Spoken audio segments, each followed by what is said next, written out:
Hello and welcome to YPO Presents. I'm Debbie Carew, CEO and founder of Inspired HR, and I'm thrilled to moderate today's conversation on accelerating women leaders through mentorship and sponsorship.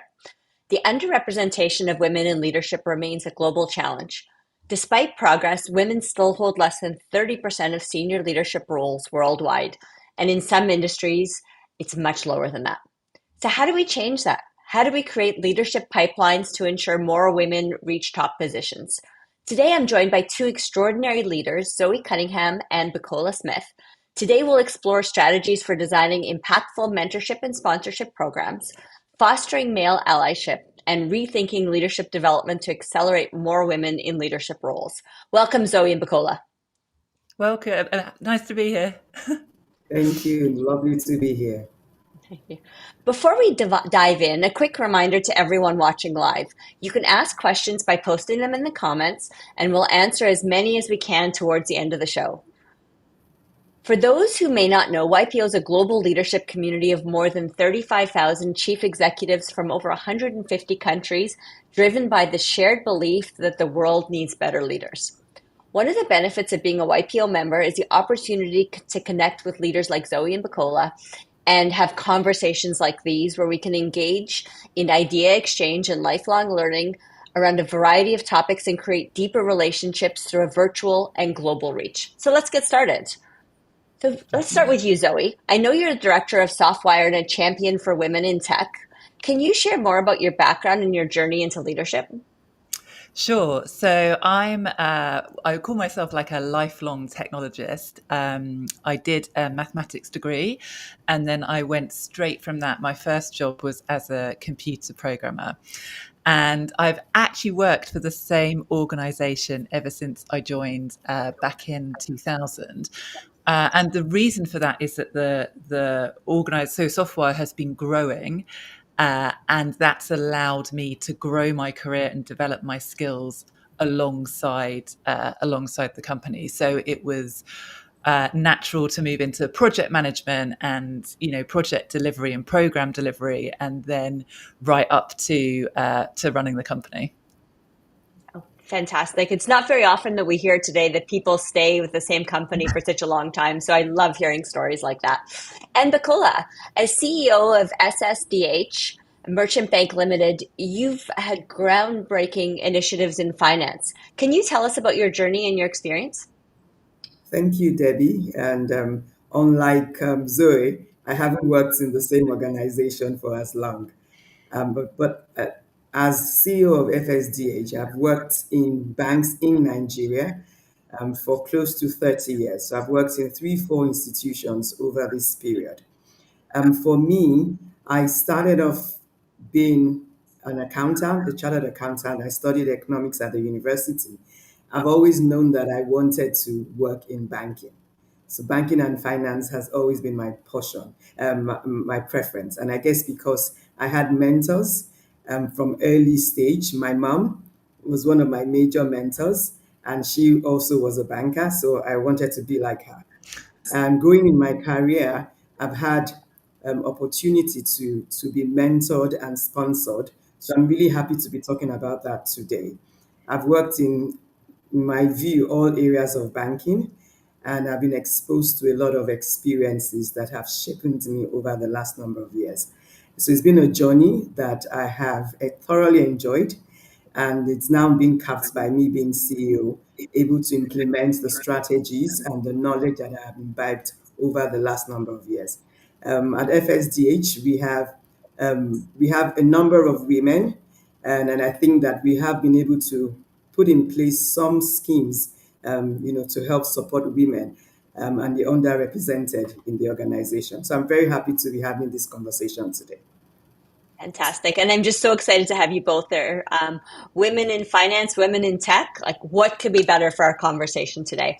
So let's start by defining the difference. We've already touched on loosely mentorship and sponsorship.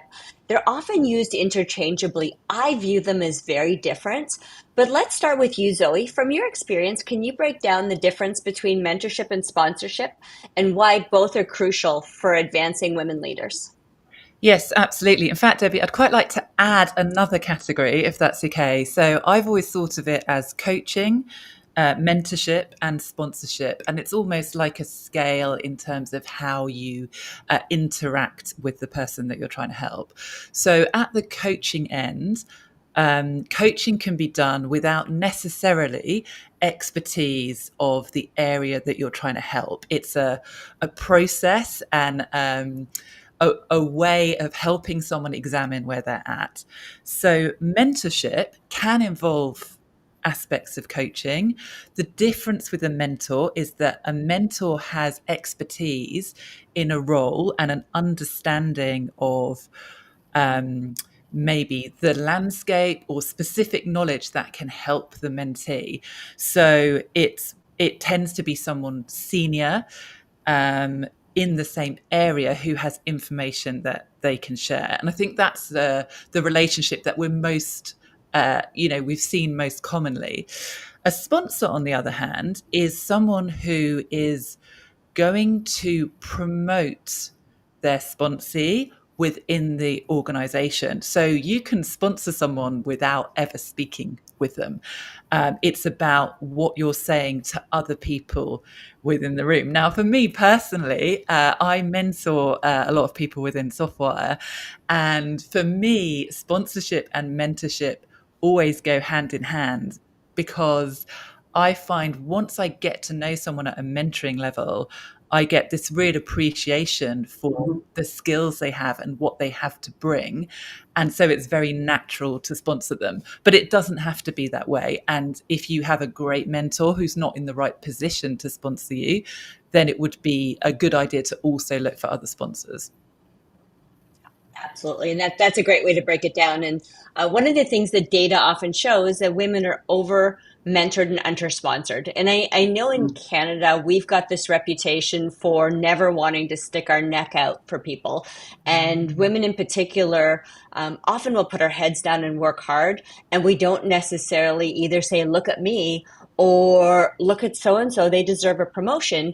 And having the confidence to actually sponsor other people can go a long, long way. And so I love you talking about the fact that you don't just mentor, but you also sponsor. So how about you, Bukola? Have mentorship or sponsorship played a role in your own leadership journey? And can you share an example of how having the right sponsor may have made a difference in your career? Fantastic, and thanks for that. So maybe just to take a bit further from where Zoe stopped, I would say that there are some clear differences between mentorship and sponsorship. So while a sponsor advocates for the protege, a mentor would advise, guide, and support in the career growth. So I have actually been very fortunate to have people who have advocated for me in my career journey. And I will speak about in my last employment before my current role, I had a CEO who was my sponsor. So, of course, he had influence, both social capital and power within the organization. And he was able to use that to project me. So I found myself being given roles, stretch roles, to just see how far I could go. And when I was able to deliver on those goals, I was then promoted. So one thing a sponsor does for you, the sponsor projects you, gives you stretch assignments to test your abilities. And then when you're not in the room, the sponsor actually speaks on your behalf. So I was fortunate to have that in my journey. Speaking a bit more about the differences again, the goals I think are clearly different. So for the mentorship, the growth, the goals will be career development, learning, and possibly confidence building. And as I mentioned, for sponsorship, it will be more around visibility, access to leadership opportunities. Another thing will be the level of involvement.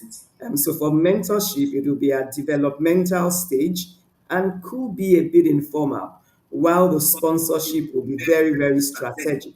And the stakes in sponsorships are very high. So like you said, Debbie, most women have gone through a lot of sponsorship, mentorship, but they haven't been able to get many people to sponsor them because we tend to do the work, but we are not very visible. So I do think that we need more sponsors to help us when we are not in the room to advocate for us.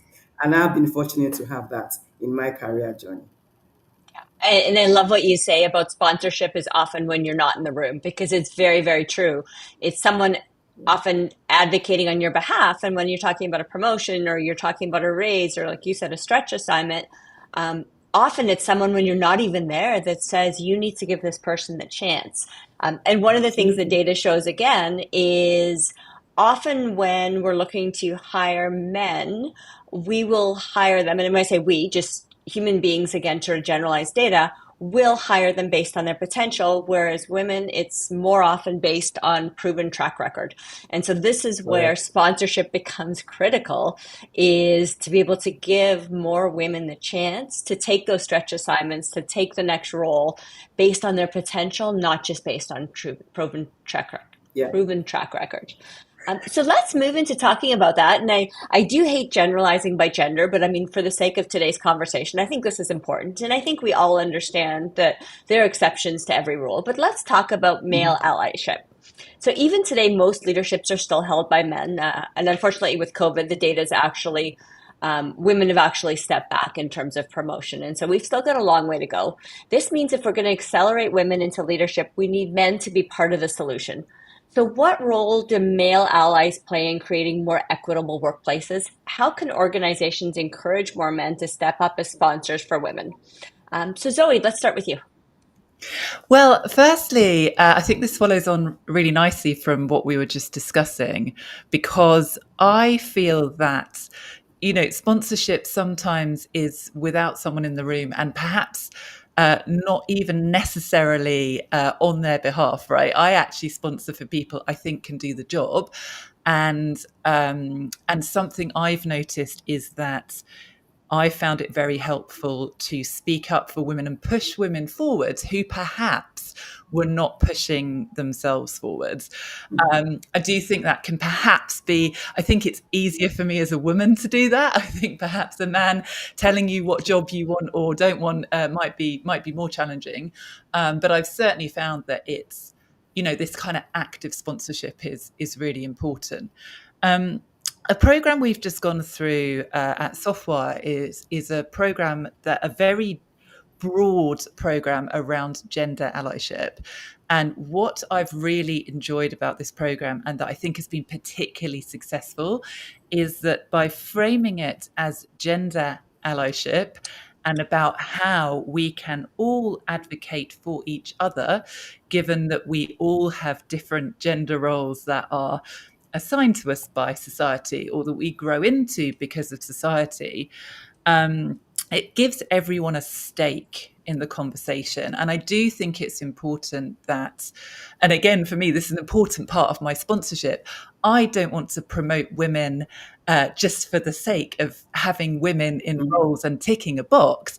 I see this vast amount of untapped talent that essentially I can use to deliver on my business objectives. And I think that uh, seeing that with everyone in the room is really important. Yeah, thank you for sharing that. And I love exactly what you're saying. Um, Bukola, is there anything you'd like to add on male allyship?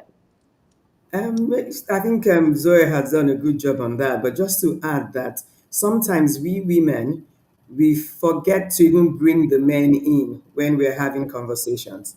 So in developing plans within organizations, we should also bring them in for their perspective, because we don't want also to be accused of what we have said they are doing to us. So there are many men that actually support and agree that women need to be brought into the room. So getting them to also be part of whatever programs we're developing would actually help. So I think that it's important that we do that. And we don't see ourselves in competition with the men, but we see that there's room to collaborate. And that way we can jointly come up with solutions that will work. And so we do have many male allies. And I think just tapping into their knowledge, understanding their perspective, and involving them in the things, in the programs that we are doing would actually help us have an all encompassing solution to this challenge that we have. No, and thank you for saying that. And I absolutely love what you're saying there. Is this isn't about more men, more women, regardless of what gender you identify as, is we all need to become better leaders. We all of our economies need help, our businesses need help. We need all of our Mhm. intellectual capital to strive towards achieving our goals. And it's not a competition, it's about lifting everyone up. And so I really love this conversation about being inclusive, and it's not about one versus the other. And so I think that that's really important that we can reiterate that. And I can see Zoe nodding her head as well about Can that. I actually just jump in? Because I think there's another aspect to this that for me, gender allyship is about helping everyone with the challenges and barriers that are facing them because of their gender. And actually, something that I see that is a bigger barrier for male employees is having the access to their children and time to spend with their children and being able to deliver on their family commitments in a way that they need to in their soul in the same way that women do. And I think that for me, connecting everything together, Mhm. it's about balance for everyone and support for everyone. It's not a one-dimensional number that we're chasing. Yeah, no, and thank you for that. And I completely agree. Is we all add value in our own ways, and whether it's our personalities, whether it's our gender, whether it's our life experience, all of these things are critically important. And so none of these things are simply binary. So several companies launch mentorship programs, but very few of them actually find them highly effective over the long term. Bukola, for organizations looking to create structured mentorship and sponsorship programs, what key elements should be in place to ensure such a program is effective? How can organizations ensure these programs aren't just symbolic, but actually drive career growth for women? And then Yeah. how do you measure success? Yeah. So a few things I would say that, and I'm in my organization, we have formal mentoring programs, and I'm also part of another organization that is also for formal mentoring. And what we've done in the formal organization and in my institution are as follows. So first of all, we defined the purpose of the program. Why are we doing it? What do we want to achieve? And so, for instance, for mentorship, is it solely only for guidance and for career development? Is it for advice? What exactly are we trying to do? So define what the purpose of the program is. It's very important that we set goals. And like you rightly said, you put in place metrics that can be measured. What does success look like? What exactly is it? So, for instance, in the sponsorship program, are we trying to accelerate leadership for high potential employees, male, female? Hopefully, because those that have been underrepresented, we need to elevate them in the organization. The focus is probably a bit more on them. Do we have a leadership pipeline? More minorities in that pipeline for senior roles? You know, are we preparing successors for executive roles? So, you have to have clearly defined goals and metrics. I think also that we need to put it in our talent structure, in the strategy we have for talents and all our DI efforts and in our succession planning. So it's important. So, for instance, some of the metrics could be how many people participate in the mentorship program or in the sponsorship program. Are there satisfaction surveys that show that people are happy? Are you tracking how the mentorship program is actually helping career progression? So this next thing that we then did was to design a structure. So, for instance, in one of the groups I'm in, we decided that it was going to be a one-on-one mentoring rather than a group mentoring, which also serves its own purpose. In my organization, we have one-on-one mentoring. We have speed mentoring. So, speed mentoring, for instance, would be you put a group of women together, and one person comes to talk to them for a couple of minutes. And we also have peer-to-peer mentoring. We have reverse mentoring, which I think is becoming quite important now, especially with the Gen Zs and the seniors in the organization now. New trends where the younger ones actually need to educate the older ones in the workspace. I would advise that you also agree on a duration.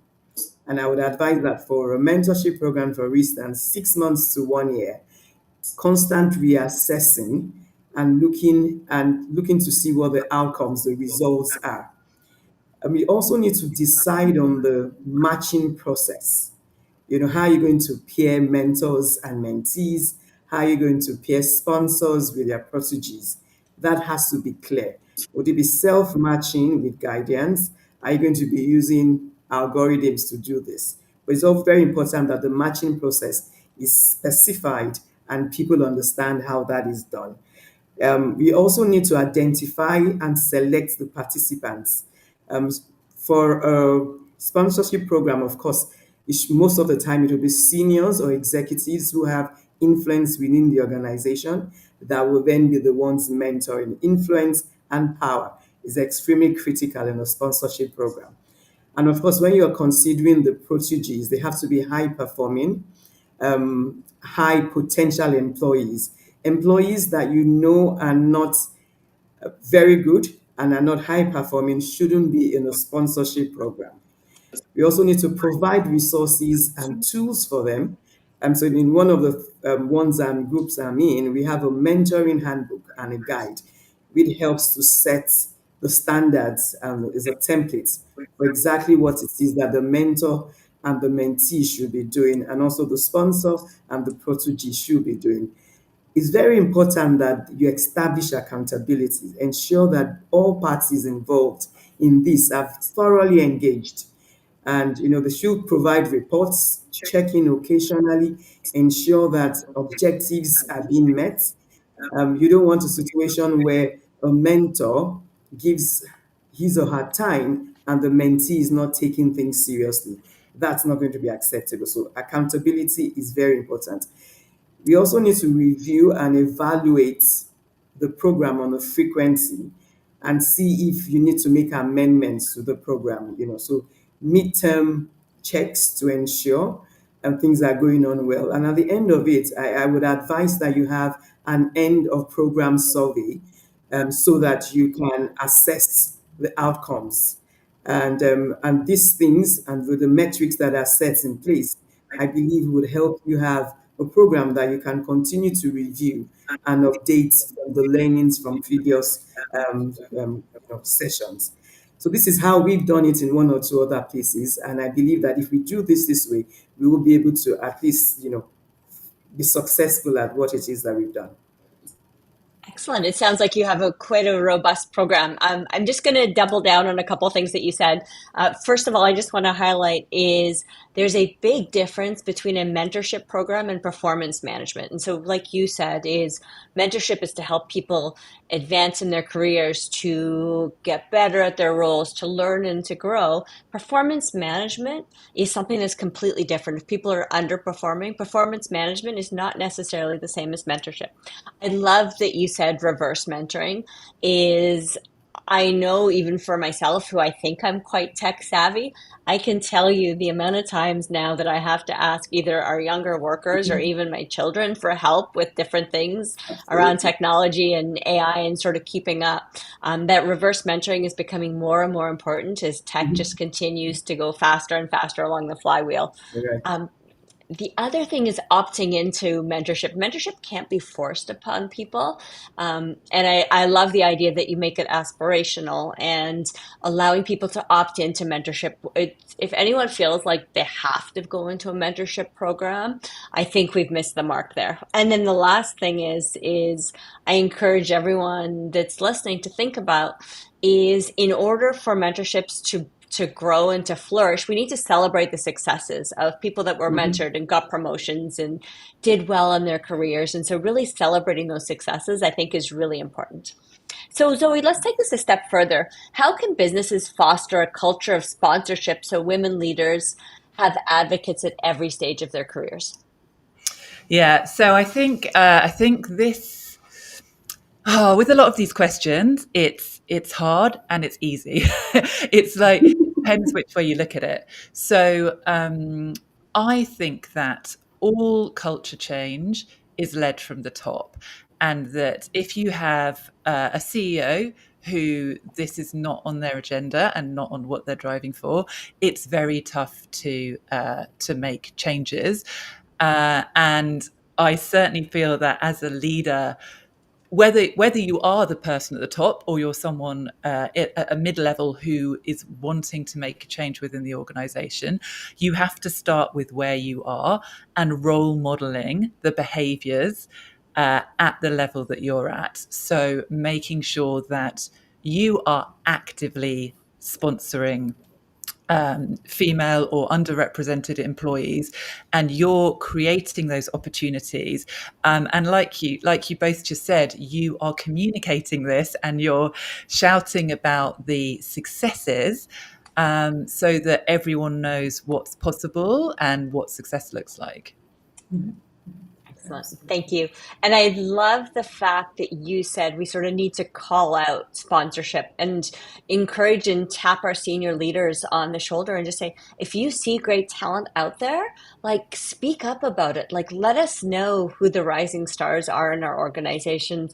Who are the people who maybe put their heads down and don't advocate for themselves? Our job as senior leaders is to be able to advocate for those people and to make sure that we're sponsoring them.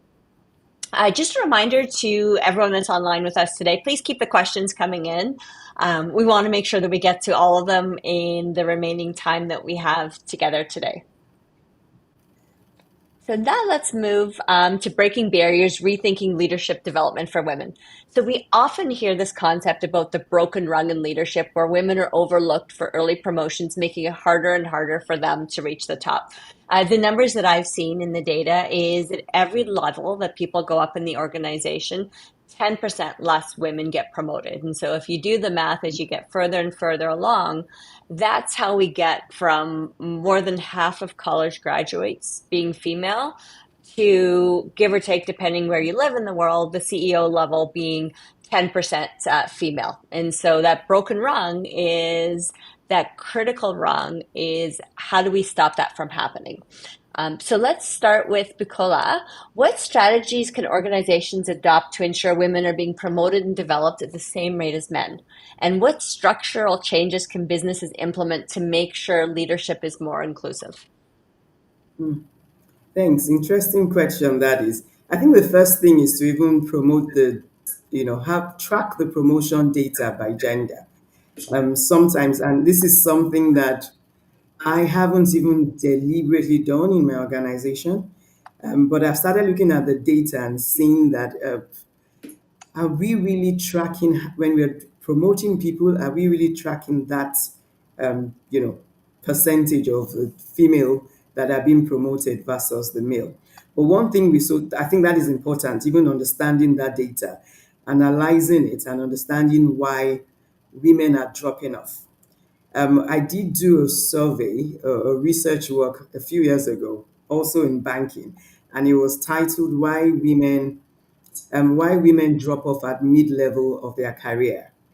And I did a survey of about 15 banks in Nigeria, and it was amazing. The outcomes were similar.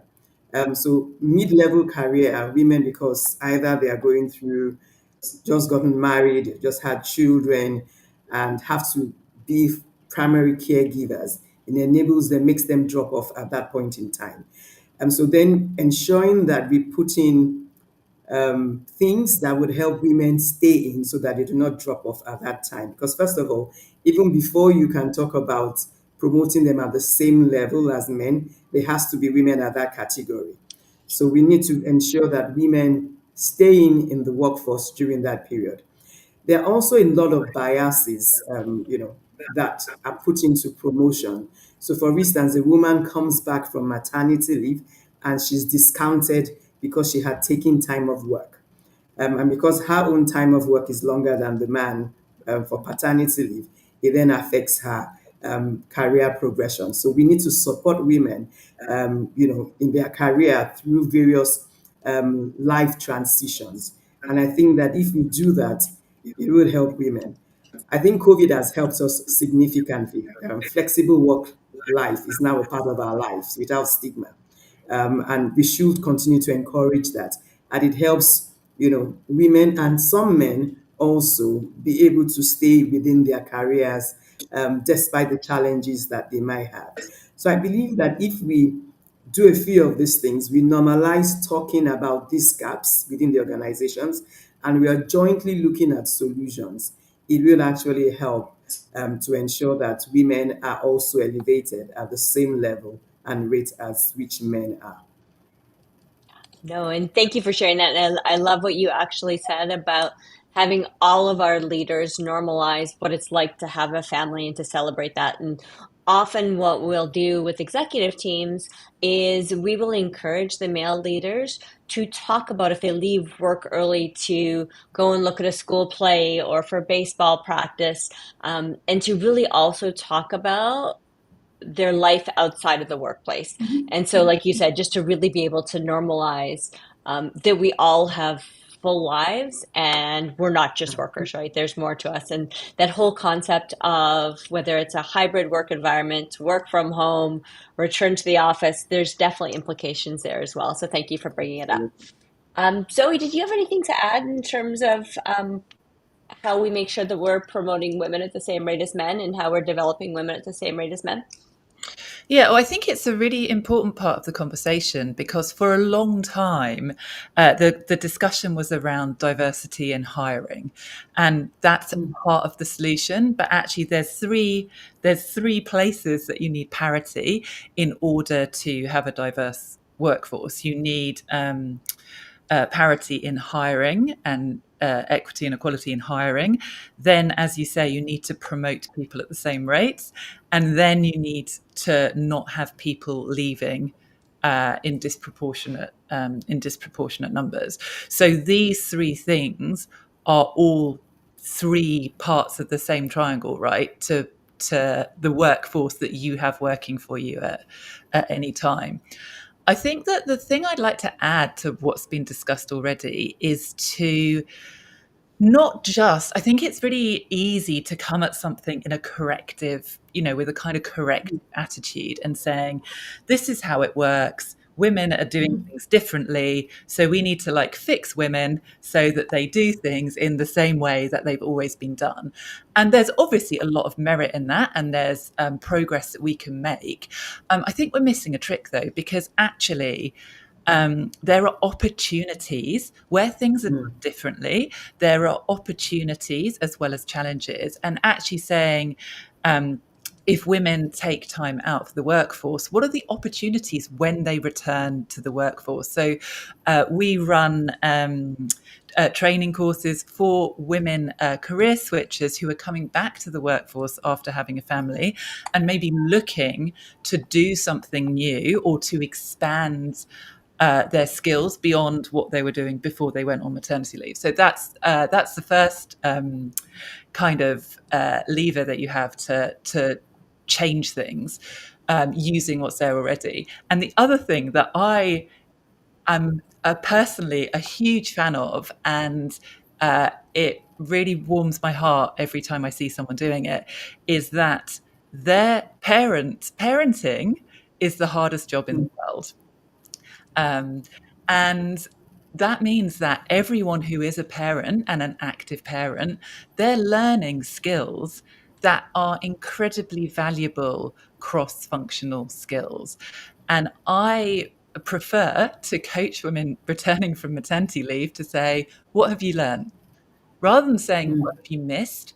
What have you learned? Because, they're not sitting at home on their bottoms, however long they're off. There's a lot going on. So actually, let's look at those skills and actually use these new connections we're forming in our brains. Let's use those in the workplace. And again, that's for all genders. Now that we do have, more men able to take leave to be an active parent, which I think is fantastic. Let's celebrate the skills that people are growing while they're doing that important job. I am going to steal that question if you don't mind. I think that that's absolutely brilliant. Is what did you learn as opposed to what did you miss? Yeah. I've never heard that before, but it is so true. I always tell everyone when I came back from having my children, work was easier than actually staying at home for me. And so people are like, oh my gosh, you ready to come back to work? And for me, I was like, this is a break. Like this is wonderful. This is way easier. And so I think you're absolutely right. If we look at what we've all learned, I think that's great.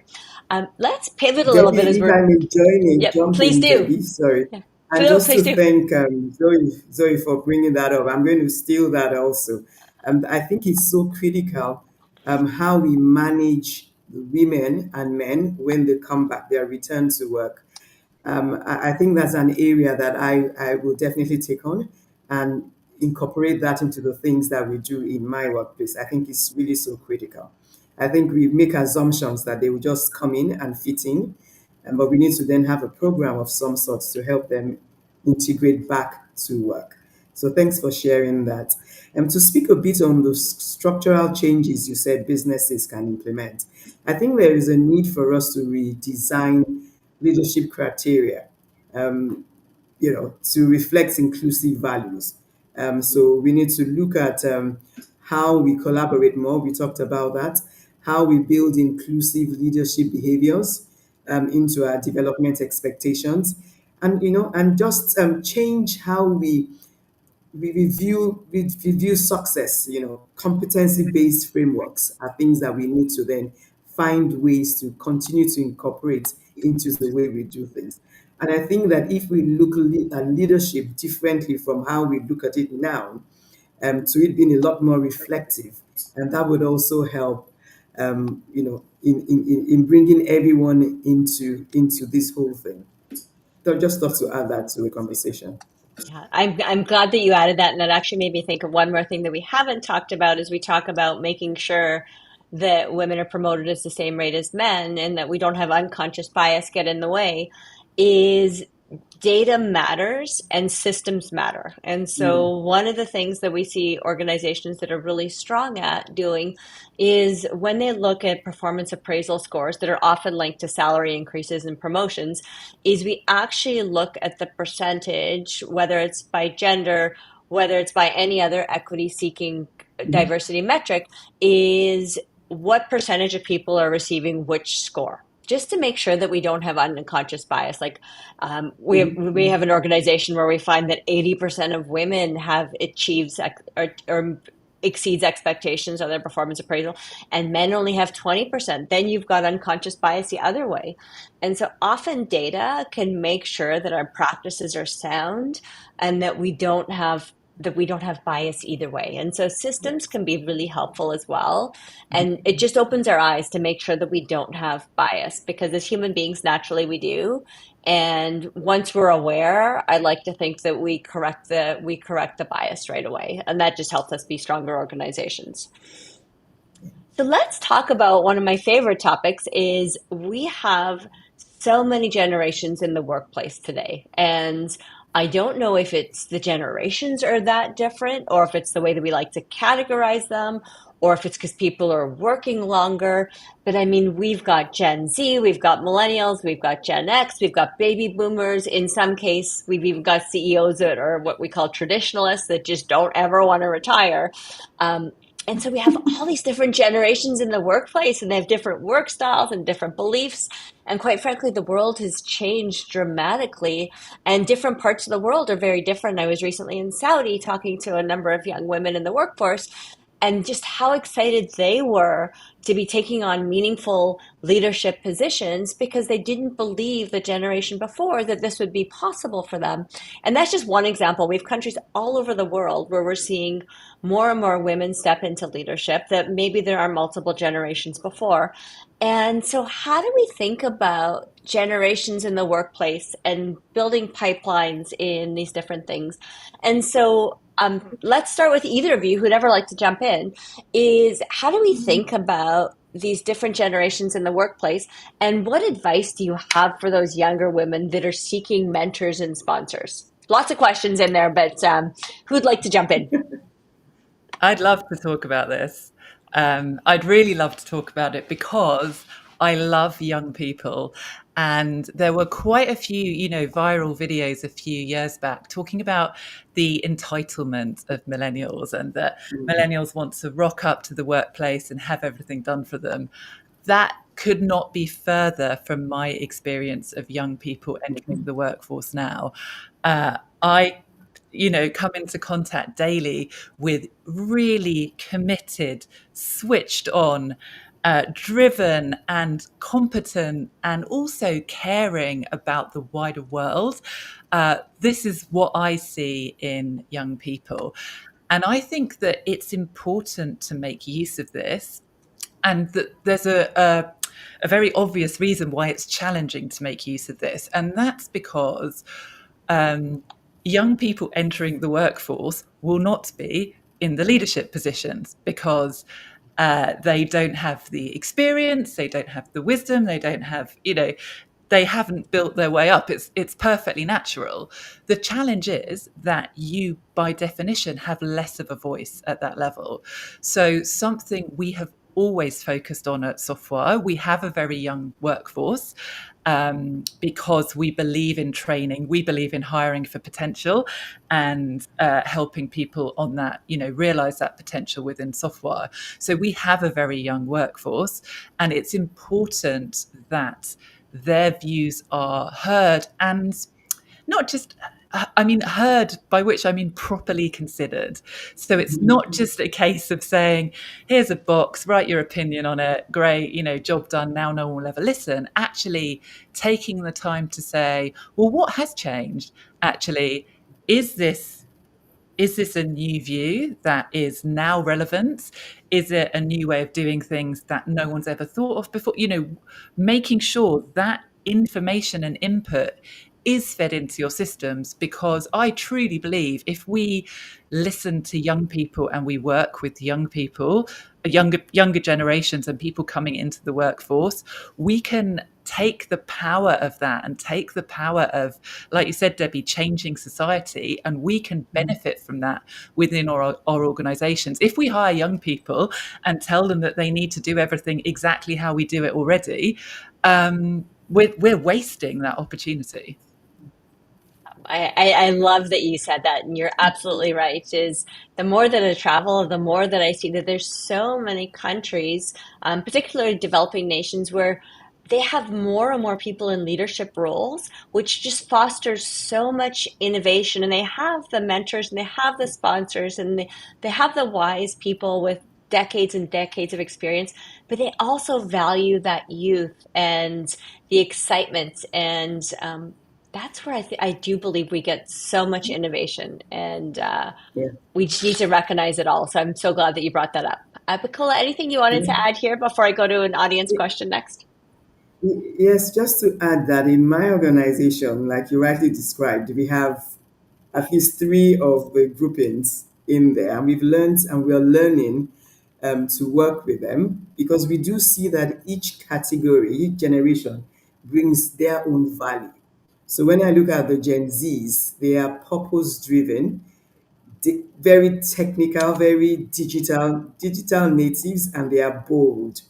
So my Generation X, were probably not as bold and confrontational, and definitely not tech savvy.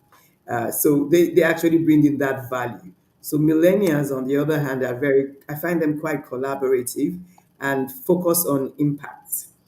So when you bring all three, four generations, you actually will get the best for an institution. So any institution that doesn't value this set of people will actually be, if not careful, be going extinct. I find that the ones that we've employed, I would say 95% of them are actually extremely focused. So I do agree to say that we seem to have categorized them in a bit of an unfair way, but the number of them are actually quite focused. They have their own ideas and they want to be able to implement it. So when we think about sitting and I would advise that we look at programs that would actually bring the different generations together. We talked about mentoring and sponsorship, and that's really the role that each grouping can actually play in the organization. We talked about reverse mentoring, we talked about mentoring. So I think that each generation should actually come to the table with the value they have and be ready to share. And we also should build programs like we've described to actually help both the Gen Zs, the millennials, the Gen X, and the baby boomers. And I think that if we are all collaborative and work in that way, we actually get the best out of everyone. So I think it's a rare opportunity we have to have these four categories in the workspace at this point in time, and we need to take full advantage of it. Thank you. I love what you both said, and I think you're absolutely right. Is there's strengths in each of the generations, and the worst thing that we can possibly do is expect, particularly people that are entering the workforce, to work the way that we've always worked, because the world has changed and work has changed. And the one thing that I find that we often forget to do is to ask the questions on how do we help them do their best work. In some cases, it's whether they like an open work environment, whether it's they like the flexibility, whether it's how often we give feedback, sort of all those different things. Sometimes we actually forget to ask them and we just make assumptions.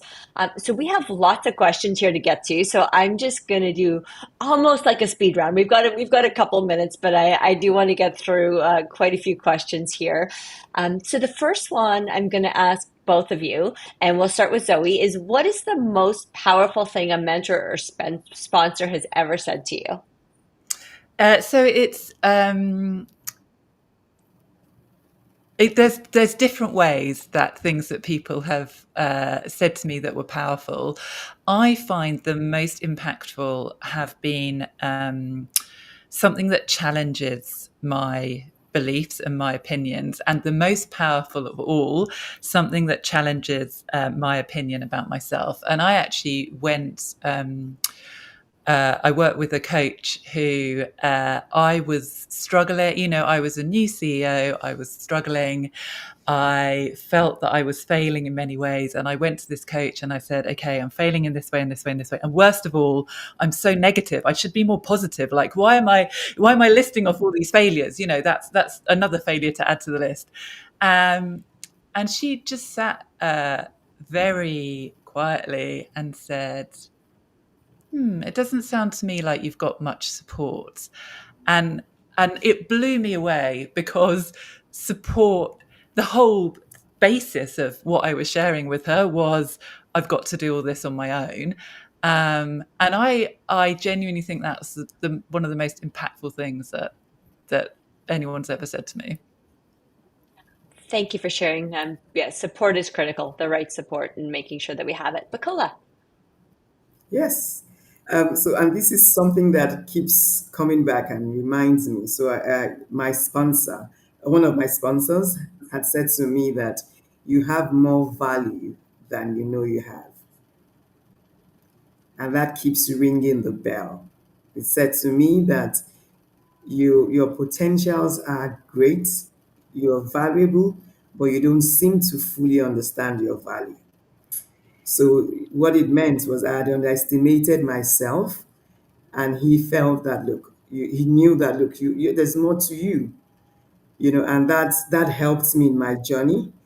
It helped boosted my confidence, and it helped me to know that yes, so I'm actually adding value to the organization that I was working for at that point in time, and that really resonated well with me and helped me, and it still does help me sometimes, even today, when those doubts come. I remember that I have a lot more value than I know I have. I'm so glad that you said that, and that's such powerful feedback. And one of the things that we haven't touched on today, and it's probably a different conversation, is so often the thing that's holding women back in the workplace is confidence, not their competence. And so to have a sponsor or a mentor that actually believes in you more than you believe in yourself is incredibly powerful and can absolutely be a game changer in terms of all of our careers. So let's go to the next question, because I want to get these last couple ones in here. Bukola, I'm going to start with you. What's one bold step organizations can take in the next 6 months to accelerate more women into leadership? Just one. Okay, one, I think showcasing your women, projecting Yes. them more. Yeah. Yeah. You can't be And what you don't, can't see. I love yeah, that. yeah, project them, project them. Don't be worried. There are strong women you have in your organizations, showcase them. Fantastic. Zoe, how about you? One thing that organizations can do in the next 6 months. Yes, so I would say make a list. So actually find go and seek out high potential women with, because 6 months is a short time frame. So there's many things you can do on a longer time frame. If you need bold action that's going to have an impact right now, I would go and find existing women within your organization that have potential they're not delivering on, and then I would assign sponsors and mentors to those women and have a tailored plan for each of them to get them into leadership roles. I love that. Be intentional. Don't just leave it to chance. I think that that's a really important point. Let's go back to Bukola. What are some ways women can seek out the right sponsor if one isn't readily available or offered in their network? So that would be a tough one because the sponsor should actually be within your network so that he can advocate for you. He should have power in the organization.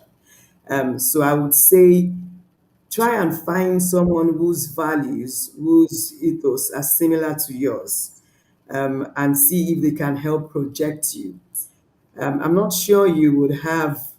I'm not sure what the value a sponsor out of your network will be. You probably would need a coach or a mentor in that regard. But if within the organization you're not able to find someone like that, that would be a tough one. But I would say, look, try and find. I think that everyone would have someone. It's just for you to be able to identify that person that thinks that you have value for the organization. So please look out for that person. Try and find the person. Speak to people within the organization, and you probably find the right person you can work with. Okay, thank you. Debbie, Zoe. can I just jump in? Yeah, because I'm really inspired by Bukola's comment that she just shared, that someone said to her, you have more value than you realize. And I think that, yes, you should be actively seeking sponsors within your organization. Firstly, they might be there and you might just not realize that they're there. They might be silently sponsoring you and advocating for you. However, I'd like to propose, if you cannot find a sponsor of you within your organization, if we combine that with this concept that you are more valuable than you realize, I think that we're all not bold enough about saying, if your value is not recognized within this organization, there's work to do in terms of finding an organization that does see your value, and actually go to an organization where people will want to sponsor you and do see your potential and want to help you get to the next level. Thank you for Absolutely. sharing that. I think, yeah, we're all nodding our heads. I mean, I think that that's critically important. Is if you feel like you're beating your head against a wall in your current organization, either you're in the wrong place or the organization is not seeing you for your strengths. And I cannot feel more passionate about this topic. In fact, my book is called The Mentor Myth because I believe that sponsorship is so critical. And I would actually go as far as to say the other thing, in terms of a tactical thing that women in particular can do, but anyone, is you need to build relationships to expand your network. I mean, the power of networks is so important. And I don't mean handing out business cards, I mean building real relationships and trust and sharing your goals with people, whether it's inside the organization or outside. If people don't know what your goals are, there's no way that they can help you. And I genuinely believe, as human beings, people that we like and people that we trust, we want to help one another. But if you don't share your goals, you're not going to be able to find that sponsor or that person that's willing to mentor you to help you to achieve what you're hoping to. So I think that that's really something that intentionally people can take away and really share those goals. We are down to our last 2 minutes, so I have one final question for both of you, if that's okay. So both of you are members of YPO along with me, which has just been life changing for me. What benefits is both of you have you experienced and or your family by belonging to this incredible community of leaders? And what do you think founders, entrepreneurs, business leaders can gain by being a member of YPO? So why don't we start with Bukola? Share your experience with us, and then we'll go to Zoe to close us out here. Fantastic. So I've only been in YPO for 3 years, but it's been extremely impactful. And I'll speak to a number of things. So the peer-to-peer learning, where you can learn from your peers, because again, YPO is for CEOs, founders, etc., has been very, very critical for me. I'm a member of a forum, and for those that don't know, the forum is where you're matched with a number of people between 6 to 10 or 12, where you share life experiences. And they say that it is lonely at the top, but with your forum mates, it's not lonely because you can share those experiences and have benefited from it. Just taking those issues or things that you do not know how to handle, and people sharing their own experiences, not giving you advice, but sharing experiences with you has been phenomenal for me.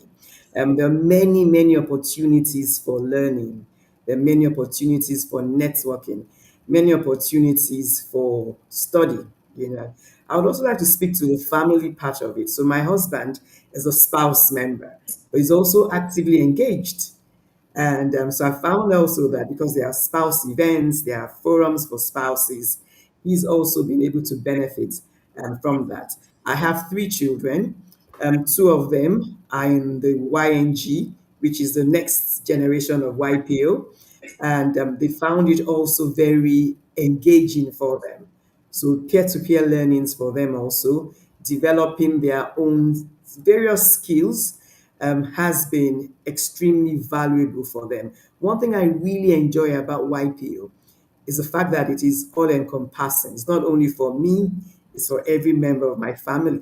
So as a woman, even a man, you don't feel guilty that you're going for these events and other members of your family are not involved. There's always something for everyone. And for me, it's just been an absolutely amazing 3 years in YPO. Thank you. Fantastic. Thank you. And Zoe, how about you? I would say it's something that Bukola touched on, but simply learning from other leaders. So I think that within your own organization, there's only a limited amount that you can learn. Personally, I'm very well networked within the tech industry. And so I've had a lot of exposure to other ideas, other ways of running businesses. Only by joining YPO did I find out about people running businesses that are so different from mine. The one I always remember is someone running a fresh salad business, which compared to technology, which once you've made it, it's there and you need to keep it safe. But it's the same technology tomorrow as it is today.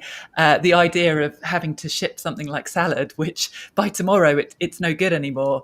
Absolutely fascinating views into worlds I would not otherwise have been able to see. I love that. And the difference between technology and salad, I'm actually going to take that away. It's a really good example. And I will share that very similar to both of you. I mean, whether it's the whole person piece, the lifelong learning, the other piece that I find my forum and even just other YPO members is because it's such a trusted environment of business leaders, is people are not afraid to give feedback and hold a mirror up to you. And so things you may not see yourself, I think that honesty and that candor helps us all be better leaders. And I think that that's just so important. And even just the vulnerability that both of you have shown in this hour together today is just so appreciated. And I don't think we would see that in most organizations. So I would like to just take a moment to thank you both for joining us today. For everyone watching, I hope you enjoyed this episode. Let us know by sharing it with your friends, followers, and connections. And don't forget to subscribe and stay tuned for more episodes of YPO Presents. Thank you to all those who tuned in today. And I'm so glad you were part of this important conversation. I'm Debbie Carew, and this is YPO Presents.